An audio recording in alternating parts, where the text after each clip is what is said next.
The biggest thing you gave me was time. I've always been a proponent of do the job, do it well. When you're a family, everyone in the family has to be treated with respect. I couldn't have done this without you.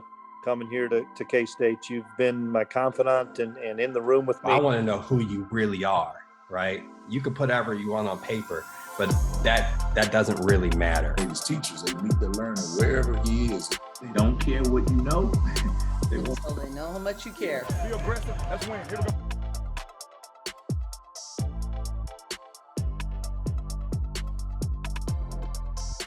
So I'll just jump right in and I'll pose the first question to you is that, we do this thing that we do and we start out and then the next thing we know, we look up and it's 20 years later and we're at a place that we probably didn't at all plan on being at. But what I want to do is give you the opportunity to walk us through your journey that now has you as the athletic director at Temple University. Oh, wow. Like you said, it starts out with time. You don't really realize how much time flies and how it goes. And I'll say I can only thank God for all of the blessings that I've had, for the opportunities that I've had, and going from there. I'm from a small town in South Georgia called Thomasville, Georgia. Thomasville is a very unique place from the standpoint of the type of leaders and the people who have come out of there. Our current Secretary of Defense, General Lloyd Austin, went to my high school. It's a town where also Henry Osane Flipper was the first African-American to attend the United States Military Academy at West Point back in the 1800s. It's a place where we're about 30 minutes north of Tallahassee, Florida. For some people, like around our age, you know the name Charlie Ward. Charlie's a dear friend of mine. We grew up together, but it was an incredible community of people, with our coaches, with our teachers, with our pastors, with our neighbors, our friends. Also during that time, I grew up with Sean Jones. Sean was the quarterback at Georgia Tech when they won the national championship in 1990, when they shared it with Colorado. In addition, Eric Curry was a defensive end at Alabama in 93 when they won the national championship. So there was a three out of 4 year period where someone from my hometown was playing in the national championship game, played a key role in that. But they were just, three of the incredible people who came out of Thomasville. I'd be remiss if I didn't give a lot of credit to my parents, James and Pearl Johnson, who instilled some incredible values and work ethic in us. And they had an opportunity to impact my siblings and myself. I got 3 brothers and 1 sister, and my oldest brother. I don't tell him enough of how proud I am of him, because he served 32 years in the United States Marine Corps and rose up to the rank of a master gunny sergeant. Just something that doesn't happen, not only for African Americans or for Blacks, for many people at all. So for him to persevere and achieve that rank is really a great testament. But when I left Thomasville, I went to school at the University of Georgia, where I had an opportunity to work with the football team while I was there. I did not play. I ended up getting a business degree in risk management and insurance, stayed and started graduate school, and really started working in this business while getting a master's, and then transitioned over to event management. So that opportunity really opened my eyes to the possibilities within sports. You ask, how did I get here? Growing up, I didn't even know these positions existed. Right. Just the reality of when you talk about things. And even in my initial years at Georgia, where I had an opportunity to be involved in hosting a football game, where you have, at that time, 82 1,500 people show up, and you got to figure out how to get them in and get them out safely, how to deal with the traffic, and work with all of the different internal and external stakeholders who make that happen. All of the things that happen away from the field, everything that happens with the team, but trying to manage the facilities, and then you get exposure to just what happens during that time. So you have to develop some problem solving skills. You have to develop skills where you have to monitor and you learn to supervise people, because when you bring in 400 or 500 temporary employees who are so vital to making that experience what you want it to be, and they come in and they're from all walks of life. You have to work with people who just are there making extra money, whether they're making vacation money, whether they're just because they like doing it.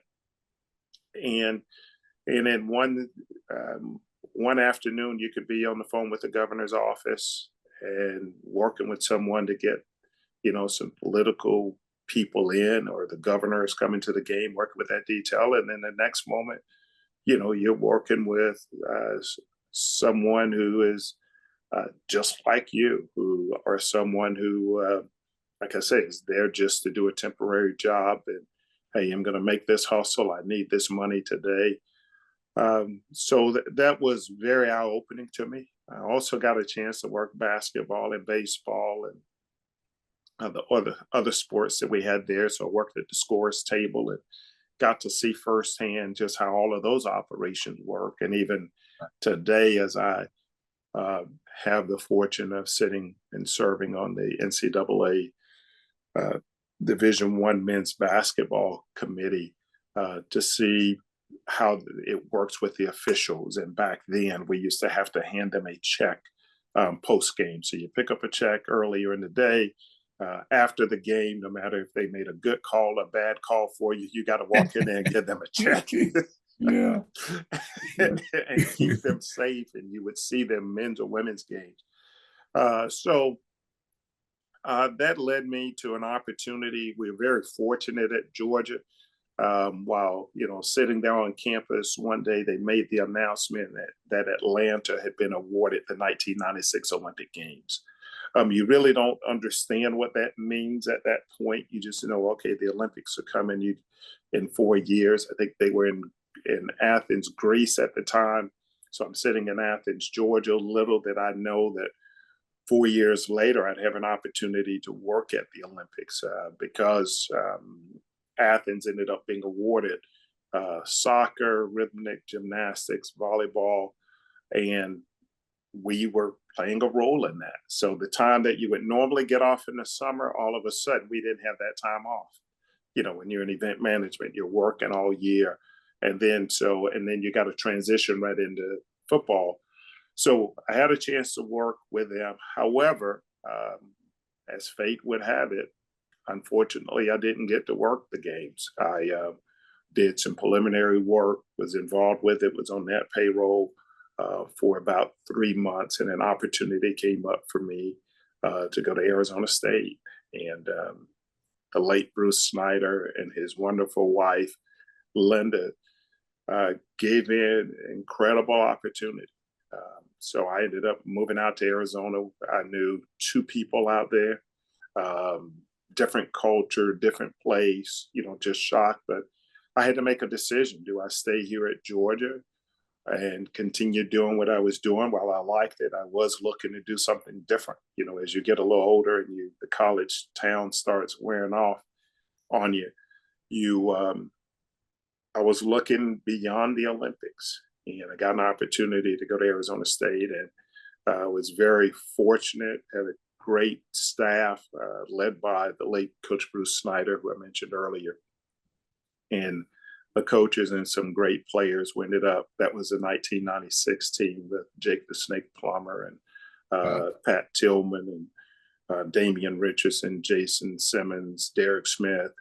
It's some incredible guys, and we had an incredible run where we, came within really within a minute and 14 of winning the national championship, losing to Ohio State in the Rose Bowl. So that experience just gave me a lot of confidence about being able to move and relocate and, have some success. I stayed there for several years. And then in 1999, made a transition. Ultimately, I ended up in Austin, Texas. Austin, I had a chance to go work with Coach Mac Brown. Met him. I knew some people on the staff already. So as you know, in this business now, and as I found out later, when I left Georgia at the time, and even before that, while I was working there, Greg Davis, who was our offensive coordinator at Texas, I actually went to pick him up at the airport when he came to interview at Georgia back in that time. And also the late Darryl Drake, who was a dear friend, who we lost. Drake was on that staff. Coach Mac McWhorter was on that staff, who later came to Texas as well. But Drake and Coach Davis were there when they made that call, and I couldn't say no. It was an incredible opportunity. Had a chance to work there and learn more about the business. And I know one of the things that'll come up, you talk about leaders and leadership. I learned so much from Coach Bruce Snyder.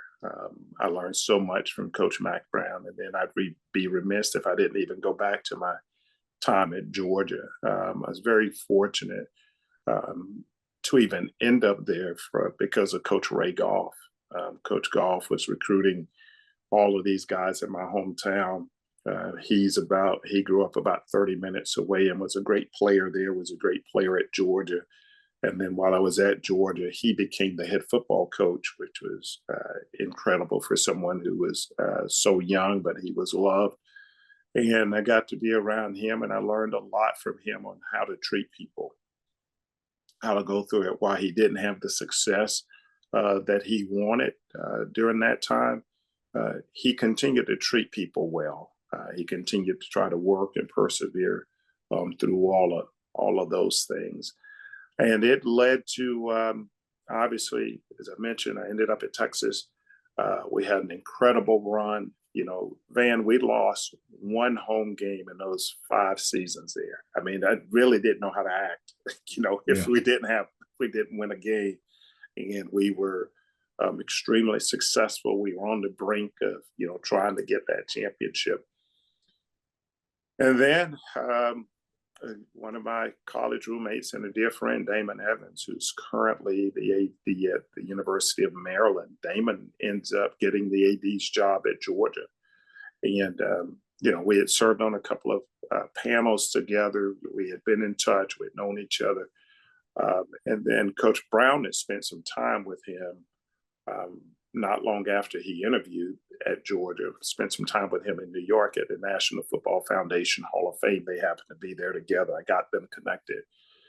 And he came back and Coach was like, man, he is sharp. I think he'll have a shot at getting that job. I was like, well, that would be interesting if he replaces the legendary Vince Dooley, but we'll see. Well, he got the job, and then Coach calls me in and says, if you get a chance to go there, if you want to be an AD, you just make sure you get the right kind of job. I'll support you in going. And that's what happened. At the end of that 2004 season, I had a chance to go back to Georgia in a role that was surreal, because that same group that I worked with where I started, I was back and overseeing that unit. And what I learned then was a lot of the same people who worked game days, your custodians, your attendants, your gatekeepers. 10 years later, 75, 80% of those same people were there. Right. So it was a really surreal moment coming back, and I could tell the pride that they had in me being back and working with them. But it also showed me and reminded me of the dedication that people have to make these events happen, that they're so knowledgeable about their areas that if someone was out, who had been in that area for the last 10, 15, 20 years, if they're not there, you might hear from a season ticket holder. It was like, hey, where's Arthur? He's been here for as long as I've been a season ticket holder. You know, what happened, or is something going on? So you realize that those kind of relationships would happen. And then you realize that they understood the stadium and they understood the space and how it worked better than you would ever think about that area working. And you had to depend on them, because in a large stadium, if something happens on one side of the stadium, you really don't have time to get over there to solve that problem. And that part of could come back when I got to Texas the second time when I went back, I had that unit under me, and I'll kind of lead and get into some of that discussion. But while I was there, I also had a chance to oversee all of our risk management and insurance.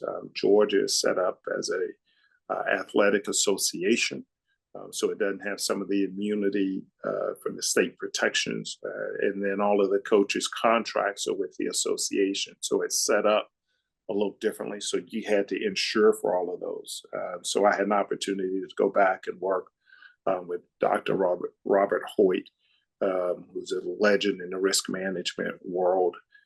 He was one of my professors at Georgia, and we did a whole review of the athletics department, did a whole RFP to secure all of the insurances that are necessary to make sure we protected the assets of the association and protected our people and protected the things.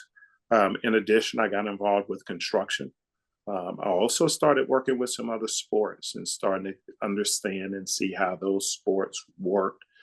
So it was an incredible opportunity. But I tell people, I had some great mentors that I met and I worked with at Arizona State. You probably know the name Donna Henderson, who was a longtime coach. I had a chance to learn from him, and a guy named Dr. Ronnie Cox, who is still a professor there at Arizona State. So I learned from them that this could be a very volatile business when you're on the football side. So I heard Dr. Cox say one day, this could be a great job for 20 years or 20 days. If you like where you are, you can be there for 20 years. Yeah. Right. And if things don't go well, it could be 20 days. And he said those 20 days could be because somebody made a mistake and things change. Your coach, you don't win enough games, you may not be there. If he wins enough games, he may get an opportunity to leave, but guess what? He may not take you. So you were kind of at that mercy. So he helped me understand that and make recommendations on, how to try to manage your money, how to be in a position not to be stressed, because he said at some point it will likely happen. Yes. So we were at Georgia. Things were going well. Unfortunately, Damon had an incident. All of a sudden, he's not there. However, Greg McGarity came in, and I got to thank Greg publicly again for giving me the opportunity to stay there. I knew Greg when I was an undergraduate before he left Georgia to go work at Florida for about 30 years. So he comes back to Athens, and I was working with him when I got a call to go back to Austin. I was not planning on, when I woke up New Year's Day, that's when that 20 years or 20 days came into place. We just played UCF in the bowl game. I think we're in the Liberty Bowl in Memphis. We had just played them. I land in Atlanta, get in my car, and I get a call. And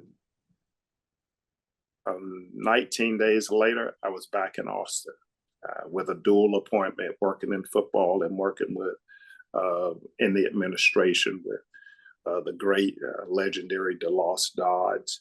And so I was back in Austin, where I ended up there for 10 years prior to coming here. So worked through a lot of transition and change, more transition and change in that role than I did in the previous years dealing with just football. We unfortunately didn't have the success. I never imagined when I went back that we would lose. Coach Brown wouldn't be there after a long period. DeLoss Dodds would be gone.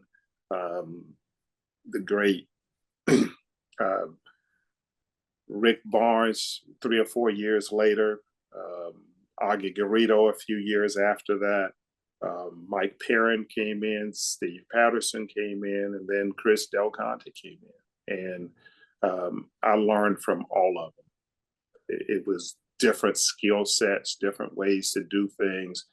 I also grew as a leader from the standpoint of had to take on more to help with those transitions, especially with Steve had not been in the space long, and then Mike was coming in from the outside. He had been an attorney. He had never, been in AD. Had a lot of leadership skills, a lot of knowledge, but there was still a learning curve. And he was, he trusted me, and he gave me an opportunity to stay there and an opportunity to grow and develop. And the late, who very well, the late Bill Little, really stamped me. Basically, what Mike told me is that Bill Little said something about me that, I had a great relationship with Bill, but I didn't know that he felt that way. But that basically, he put his mark on me, and I was good with Mike. And I had known Mr. Perrin, as I would call him. I had known him from when we would spend time with letter winners when I was there at Texas back in the early 2000s. So you never know how people are looking at you, when people are following you, what your behaviors are at that time. I think that also made Mike comfortable with me when he came in, knowing my history, knowing my background, and then Bill stamping me. And then when Chris came in, same thing. I knew Chris. I didn't know Chris well. So I have to thank him for giving me the opportunity to stay there and to continue working. And I had a chance to, when I transitioned out of football after Mac transitioned from being the head coach, because of my background and some of the people at Texas didn't know it at that time, I ended up with those same areas that I had at Georgia. And what they didn't know is that I had that skill set and those experiences. So I can tell you there was probably a little animosity about me moving over, and they were trying to figure out, okay, how does he move over and what does he understand? He doesn't understand what we do or how we do it. And I would just sit back and kind of watch and kind of see how things happen. But so finally, one day, someone asked me a question, and I said, I actually started out in this area, and back in 1994, 95, I was hosting 82,500 people in a much smaller footprint when it comes to the traffic outside and everything that happens in here. I say now it's just a matter of me learning my way around here. It's the same type work, same type thing. And so I was able to build a lot of skills, get a lot of opportunities, develop a lot of relationships. And then by the grace of God, I got an opportunity to interview for this great opportunity. And that was a very interesting process, but fortunately, I was able to get in the mix. And it all started with a call that went to Damon, where the search firm was asking him about different candidates and other people. He mentioned my name. I ended up getting a call. All of a sudden, I'm kind of in the mix, and the rest is history. So I have to thank, he's no longer our president, but Dr. Jason Wingard and the committee that gave me this opportunity to come here. I know that's a lot, but that's that overview that you asked for. Well, when we're in these moments, right? That's why we do this, because I heard you got to make sure you respect people on all levels, right? I heard that.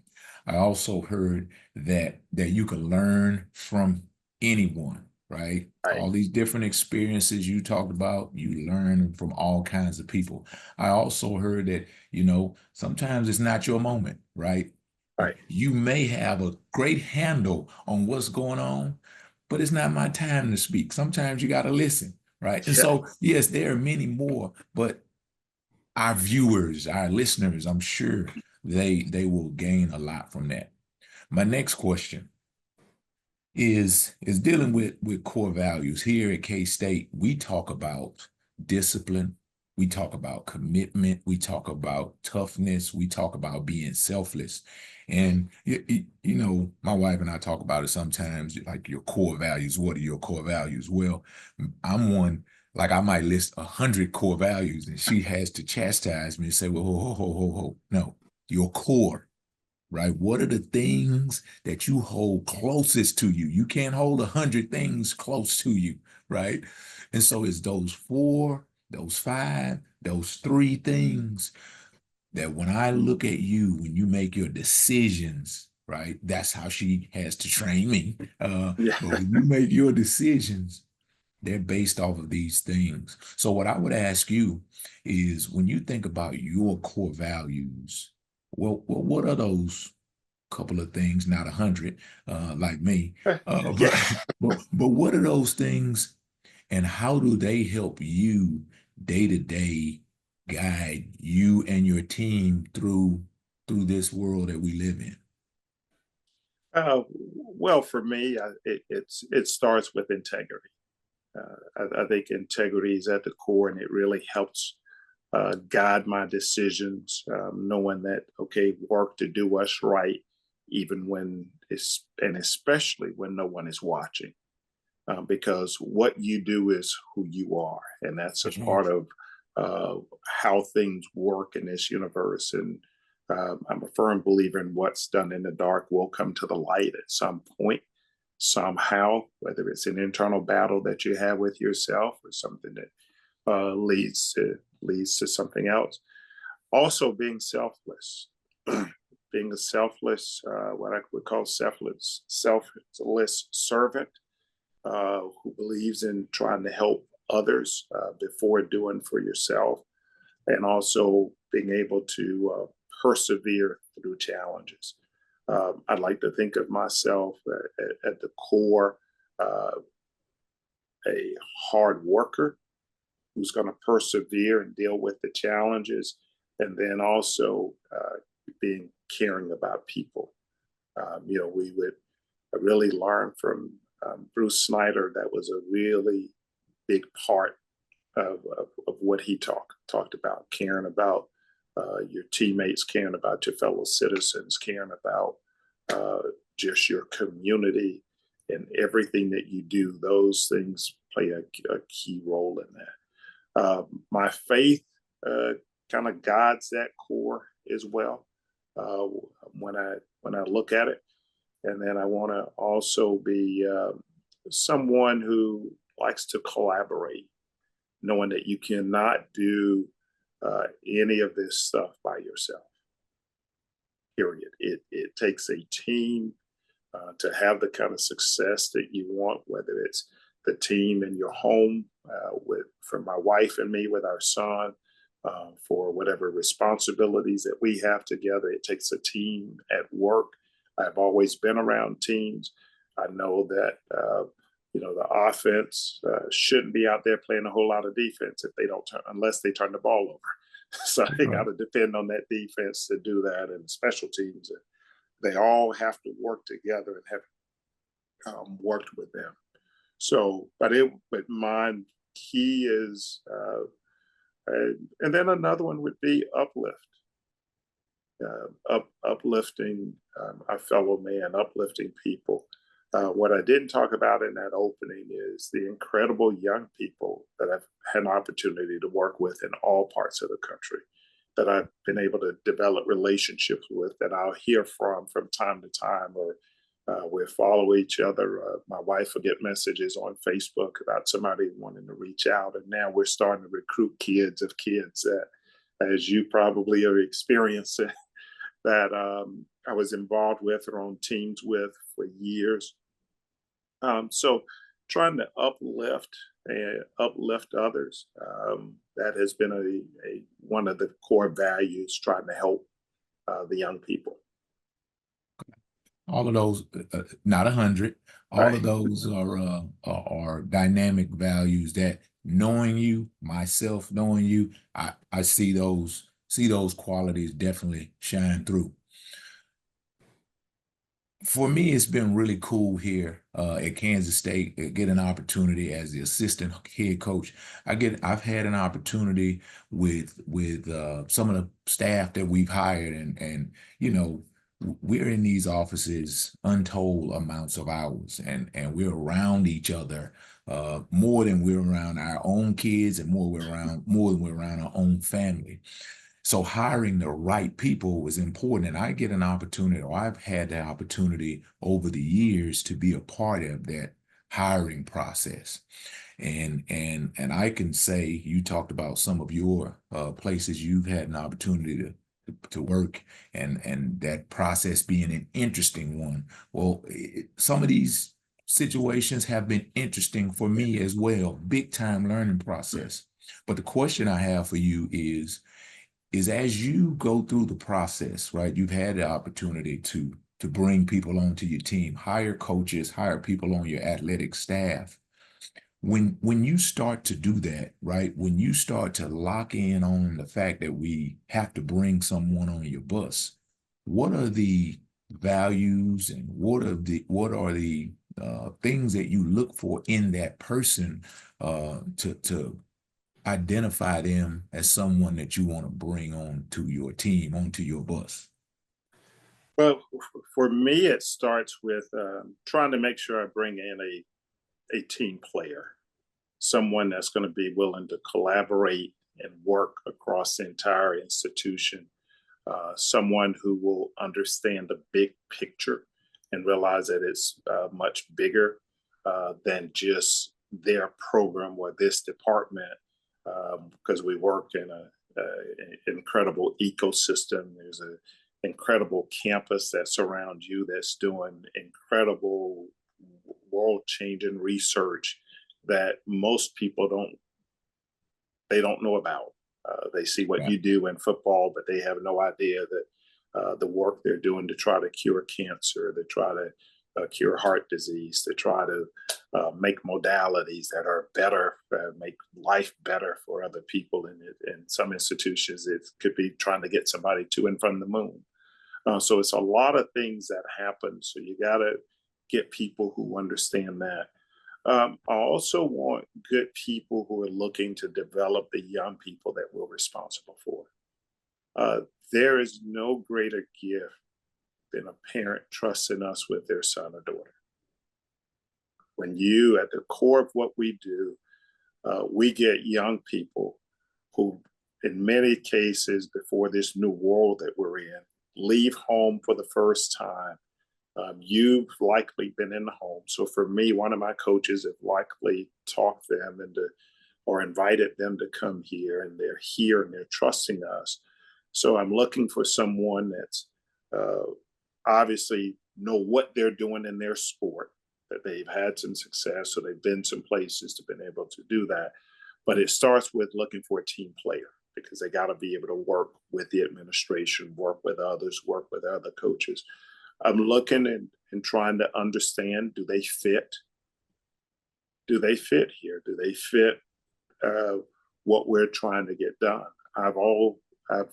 Since I've been here, I've put together committees, and I've tried to put together very diverse committees from different parts of the department and even some people on campus.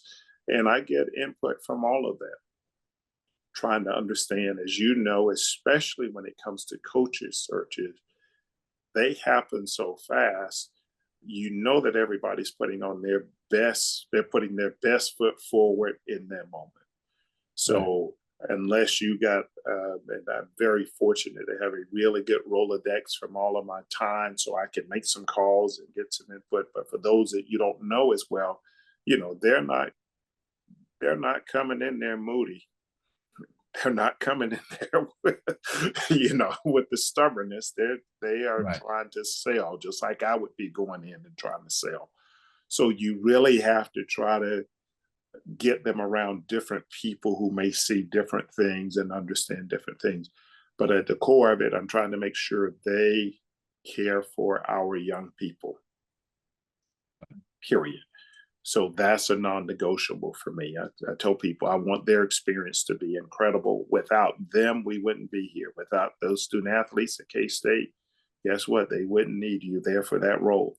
And without those students, they wouldn't have that great university that I just talked about there. So we got to make sure we take care of those young people and do that. So I'm looking at their ability to work with people. So being team players, their ability to lead and develop their staffs, their ability to really work with a wide range of stakeholders, internal and external. Right. And you touched on something that I actually heard, I want to say a couple of days ago. You wrapped it exactly the way I heard it, is this new world, right? Yes. This new world that we're living in is transactional, right? Yes. It's like we want to be transactional, but I believe this, that as the leaders, that as, for me as a coach in my position, no man, this is a transformational operation. And it's funny, I talk to my players, right? I took it all the way down to the very last compound, and I asked a couple of them in the room. I said, what is transaction? What is a transaction? I get something, you get something. Okay. Somebody, you've seen the movie Transformers. What is a transformation? When you change it from one thing to the next? I said, okay, so now let's talk, right? We got the definitions, now let's talk. And I asked, okay, what is a leader supposed to do? Right? Tell me what the leader of our coach, our head coach, what is Coach Kleiman responsible for doing, right? Had them list a few things, and one of the things they said supposed to help make us better, transform, right? So boom, that was it. And I said that, like, the world, and we all kind of, even us who are living in this world, we say, hey, this world is, man, it's a different world. No, it's not. No, it's not. We are here to transform them, right? We can take the easy way out and transact with them. No, we're going to transform them, right? We're going to show them that the way it works the right way for the course of your life. Now, you want to transact? We can do a transaction for 5 minutes of time together. But no, I'm concerning myself with you for 20 years. And the way we make that work is by a transformation. I'm going to teach you things that in a transaction, we're not going to even discuss how to tie a tie, right? In a transaction. Because we over here worrying about this thing for that thing, right? But when I'm talking about, when I'm committed to, when you allow me to transform you, then man, it's going to be, right? It's going to be, we give ourselves an opportunity to experience so much more. So here's my question, right? Yes. You've been around some great leaders, as you said. When you think about these leaders, who were these leaders who were transformational, right? Who were these leaders in your life who were transformational, who impacted you in that kind of way, not the transactional ways? Because there are those. Yeah, they are a number of them. I'll start with, again, I have an incredible foundation because of my parents, just in terms of seeing how they operated and how they go. But once I left the comforts of home, Ray Goff, Bruce Snyder, Mac Brown, the Lost Dodds, Damon Evans, Coach Dooley, being able to be around them and seeing how they operate. And then there's one person people wonder, okay, how did that happen? But over time, I had an opportunity to meet a guy named Dr. Harold Black. Dr. Black was the first African-American, or the first Black, to attend the University of Georgia as a freshman.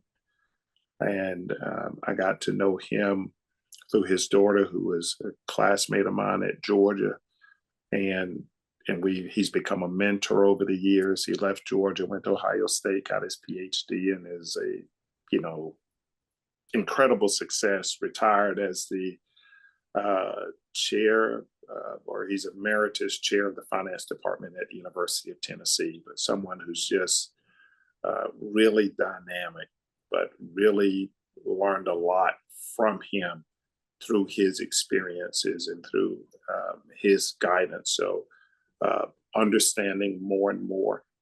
Donnie Henderson would be one of those people in my life who was that way. Hindu, when I moved to Arizona, took me in, and I learned, I'll tell you a funny story about Hindu. So I ended up staying with him. He played for Bruce Snyder at Utah State. So Bruce, you know how you are with your coaches. After a while, my apartment wasn't ready yet. So he tells me, "Oh, I got you a place to stay." Well, it's with Donnie. so you're there with Donnie. I wake up, Donnie's gone. Donnie's gone to work. So I'm like, man, dude, kind of left me here. He goes really early. So I get to the office. I mentioned something to him. He said, "Hey, man, I don't wake grown people up." Hey, that's right. That's right. But that was an incredible lesson. And then he'd go about his business all day, wouldn't say anything, and then he'd walk in there at 6 o'clock. "Hey, young buck, let's go." And we'd go eat, we hang out. The next morning he'd leave you again. Yeah. And that just became the routine. But I learned a lot from him in terms of working through it. When I talk about, I love what you talked about, one, transformation and transactional. Even during this time of all of these, what we think and what some of the public are frustrated with, they think it's transactional. And yeah, it is transactional.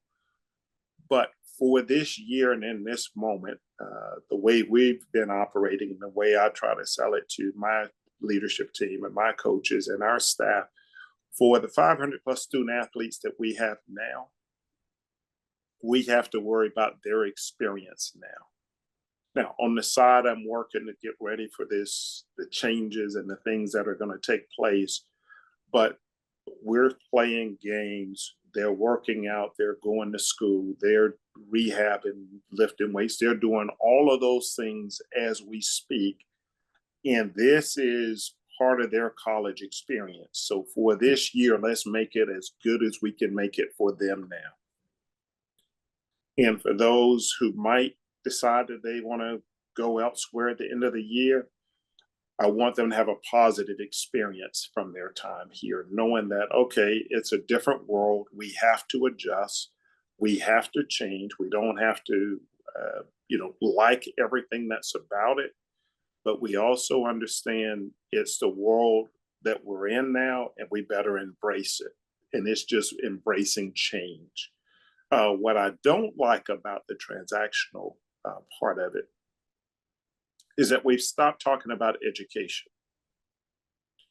We've spent so much time, and the public spends so much time talking about the transfer portal, talking about collectives, talking about NIL. You and I both know we wouldn't be on this call talking in our positions right now without having college degrees. Right. And the degrees, does it mean everything? No. My parents were able to raise us on not a whole lot of money. Dad had a couple of jobs. He worked 2 jobs. They got, they raised 5 kids without degrees.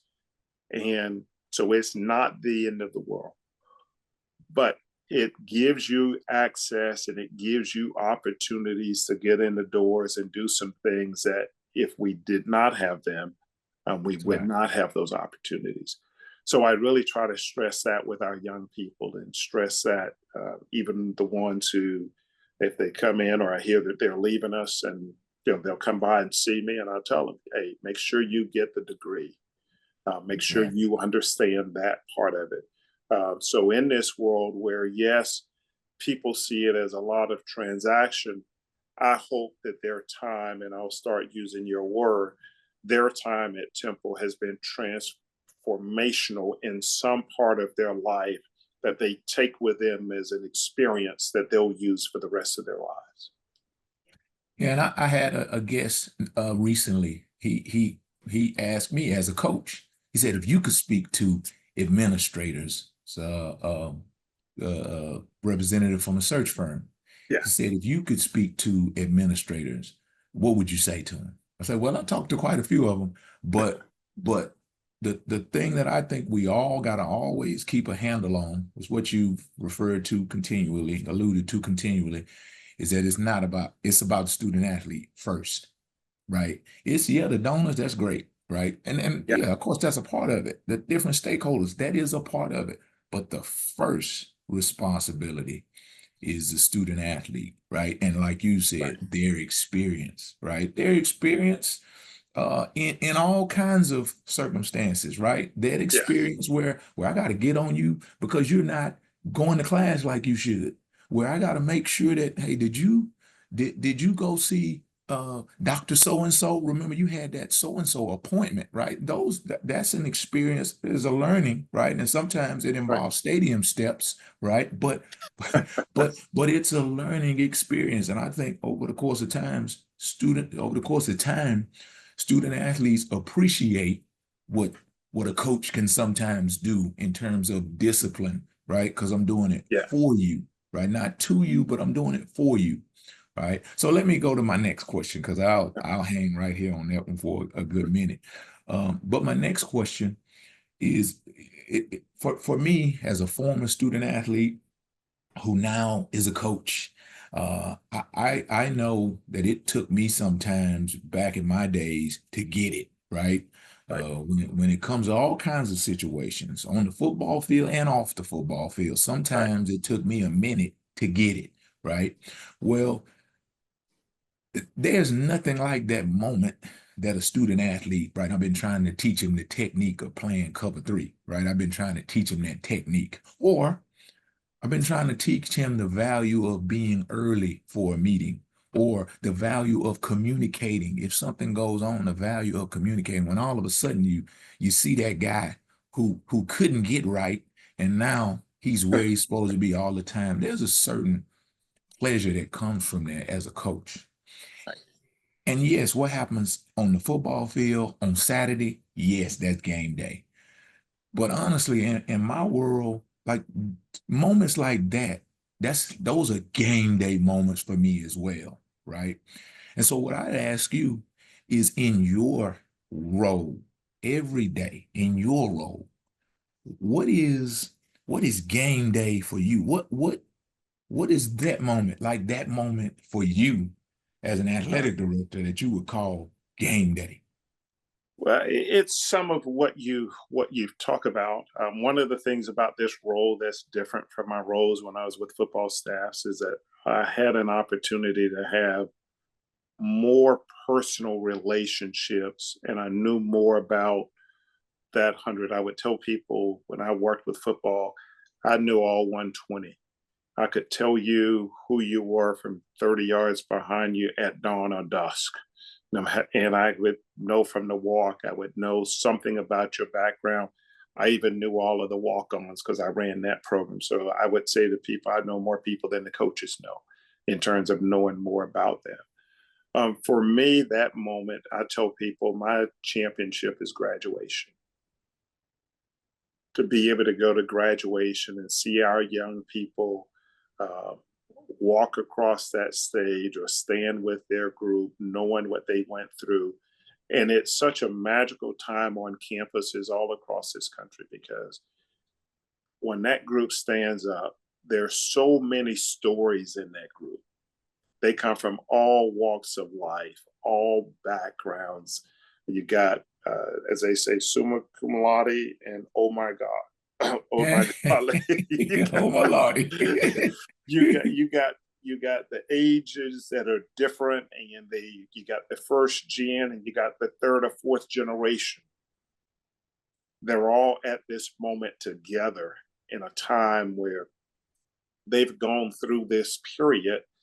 And for me to see our student athletes and to see them when they first come in, and to know some of the challenges that some of them may have had in different parts of their life or different parts of their experience, whether they didn't play as much as they wanted to, or they didn't have the success that they wanted, or they had a coaching change, but they worked through all of that and they earned a degree at the end of the day, because I know, as I mentioned earlier, that's going to pay dividends for many, many, many, many years to come.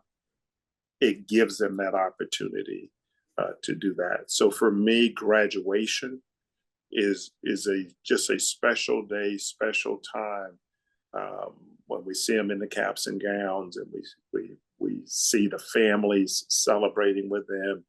And again, they all have their own unique stories. Right. Yeah. So my final question is Yeah. always a cool one as well for me. Is that, you know, just talking to you, I remember you many years ago, and I remember myself even years before that, right? And when I ask you this question, I'm really thankful that you're not asking me this question, right?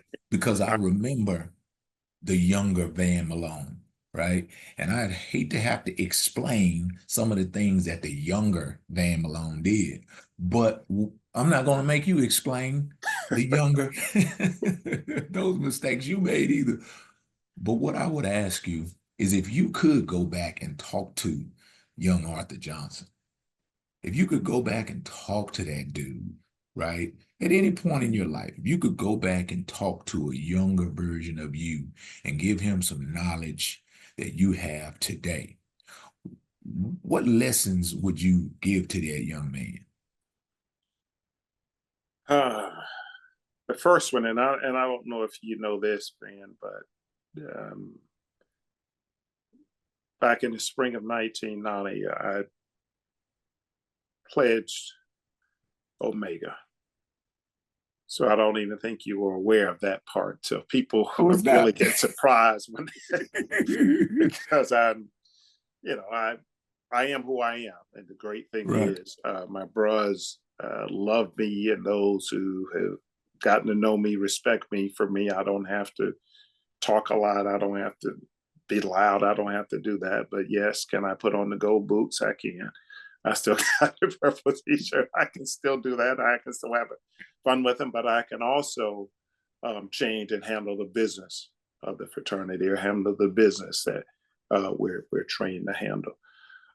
For me, it would be develop more relationships, build a bigger circle with the people on campus, to have more friends outside of just my fraternity, or outside of just, I worked with athletics a lot. So I got a lot of friends with Georgia who are athletes.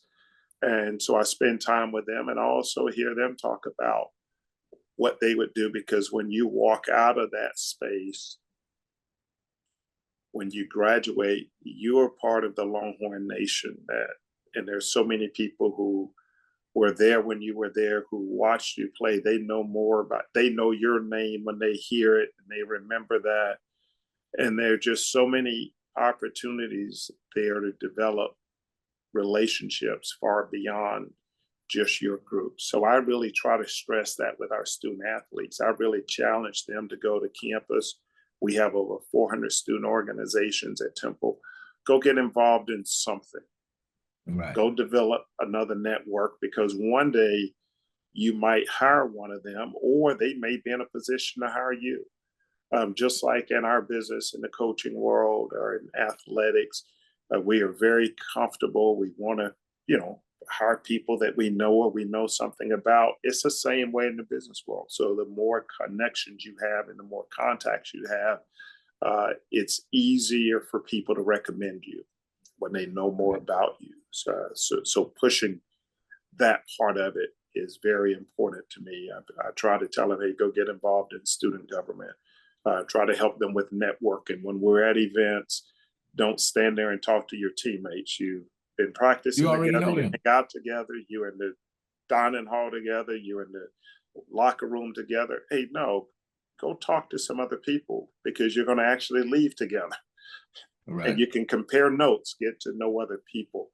For me, it would be building that network a lot sooner, and Right. really trying to expand the horizons for students who may be looking at this. If you get an opportunity to go study abroad, go study abroad. Go take advantage of those opportunities and learn about another culture, and learn how things work in another place, or, go be exposed. We have an opportunity here. We have 3 short duration study abroad programs that we fund in athletics, and partnering with STH&M and the Fox School of Business and the Klein College of Communication and the College of Education here at Temple. So we go to Rome, 20 to 25 kids for spring break. So they're there for 8 days. Then we go to, that's TU Rome. Then we go to TU Japan, our campus in Japan. They go there for 10 days. And then we just had a group go to London, Ireland, and London. They were there for 10 days. So we're going to do those trips every year to give kids an opportunity to get a passport for the first time.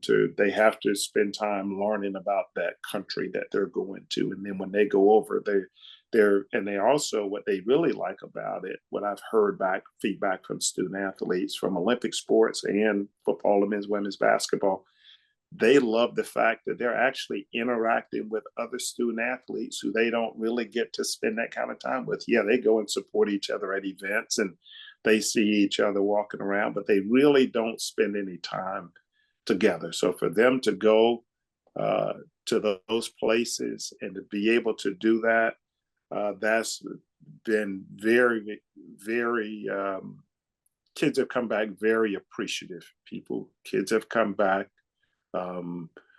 really changed. A couple of people changed from the experience, and it's opened their eyes to what's possible. Well, that's phenomenal advice for yourself, but also dynamic advice to young people who might be watching, and young people that you have an opportunity to interact with. I think again, that's part of our roles as we interact with young people, right? Yeah. Because again, I go back to younger Van Malone. Younger Van Malone is thinking about playing video games, making it to the NFL. He's thinking about what's going on right now. He's going to the network events, like you said, with his buddies, hanging out with his buddies, leaving with his buddies, right? But as we encourage them to expand their horizons and broaden their vision, not just, again, like I said, for today, but for tomorrow, is big time. Well, Arthur, I appreciate it, right? Appreciate your time, appreciate your insight and your wisdom.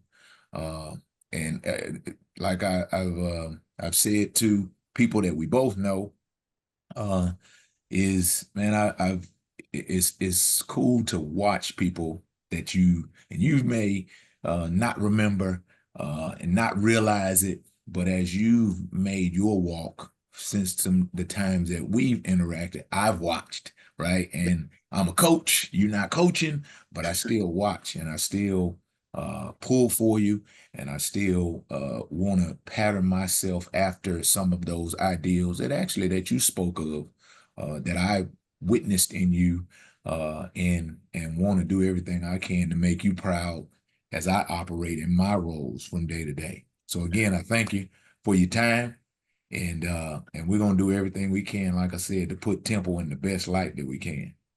Well, thank you for this opportunity, and I'll say to you, I feel the same way about you. Watching your career and knowing what you've done, it's always refreshing to see young people who actually played or participate in a sport stay in it and persevere and learn and grow within that sport. I've tried to follow along. When you go somewhere, obviously you have a name that stands out. When it comes to this business. And I wish you nothing but the best of success. I know you've made a difference to a lot of young people. I know you are a role model. It's something that you take serious. You've always taken it serious. You've always been professional. And I just want to say thank you for giving me this opportunity. And if there's anything I can ever do to help you, don't hesitate to reach out. I'll make sure I get you all of my information, and I'll be pulling for you unless you're playing Georgia or Texas. Of course. or Temple. I better say Temple, but of course, that goes without saying. Hey, but we all understand that's just how it works. Yeah. I tell my buddies all the time, I meet them out on the field before the game, and I said, man, I hope next week you guys tear it up. I'm telling you. But this week, yeah, I always will joke around. I'll say, where'd you guys stay? Oh, you stayed at that hotel. All right, yeah. Yeah, we had that box of X-Lax delivered to the kitchen. Now, who do you have this week? We play at Colorado.